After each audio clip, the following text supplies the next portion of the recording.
আসসালামু আলাইকুম, কেমন আছেন? দেখেই বোঝা যাচ্ছে এটা কি আম। আজকে ভর্তা বানাবো। ওয়াও! শুকনো মরিচ সাথে গুড়, সেই মজা লাগবে, তাই না? তো যেই ভাবা সেই কাজ। জলদি করে ছিলে নিয়ে চলে এসেছি ভর্তা খাবো বলে। এই যে শুকনো মরিচটা নিলাম। আর এই যে আমার এই হাতের কাঁটাটা দেখতেছেন, এইখানে কিছুদিন আগে একটা ভিডিও করতে গিয়ে অন্যভাবে করতে গিয়েছিলাম, অন্যমনস্ক হয়েছিল, তাই এখানে পুড়ে গিয়েছে। এই যে মরিচগুলো এই যে ডলে নিচ্ছে। আম ভর্তা খেতে কি যে মজা, মানে সবার প্রিয়, সবাই পছন্দ করে। আমিও কিন্তু তার ব্যতিক্রম নয়, আমিও আম ভর্তা অনেক পছন্দ করি। এই যে মাখায় নিলাম শুকনা মরিচ।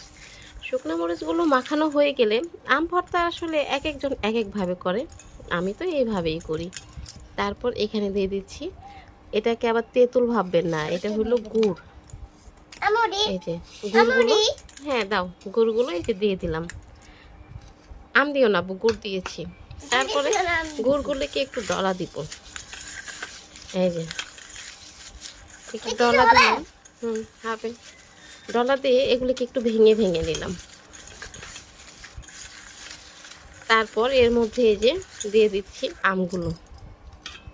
তোমার জন্য আম রাখবো। এই যে আমগুলো হুম নাও, এগুলো ভালো আছে। এই যে এখানে একটু মেখে নিলাম। যত মাখবেন ভর্তাটা তত মজা লাগবে। যেহেতু এখন আমের সময়, গাছ থেকে টপাটপ আম পারবেন আর ভর্তা বানিয়ে খেয়ে ফেলবেন। আমার তো মানে যারা গ্রাম এলাকায় থাকে তাদের সবারই একটা করে আম গাছ আছে, আমার ধারণা আর কি। আর যারা শহর এলাকায় থাকে তাদের আম গাছ কম।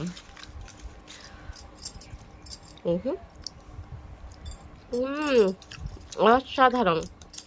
সাথে একটু কাসুন্দ দিয়ে দেবো। কাসুন্দ দিলে মজা লাগবে। কাসুন্দ দিলে আমের স্বাদটা দ্বিগুণ হয়ে যাবে। ওই যে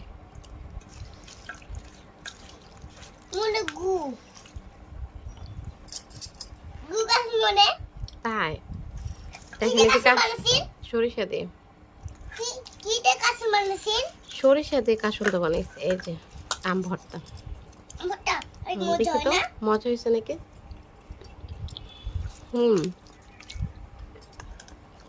অনেক মজা।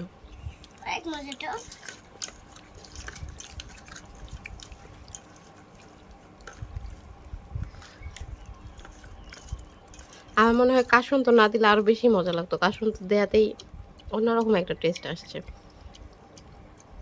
ওয়াও,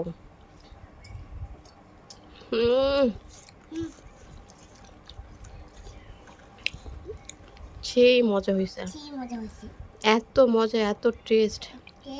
খাবেন নাকি কেউ? সত্যি অসাধারণ, অসাধারণ হয়েছে।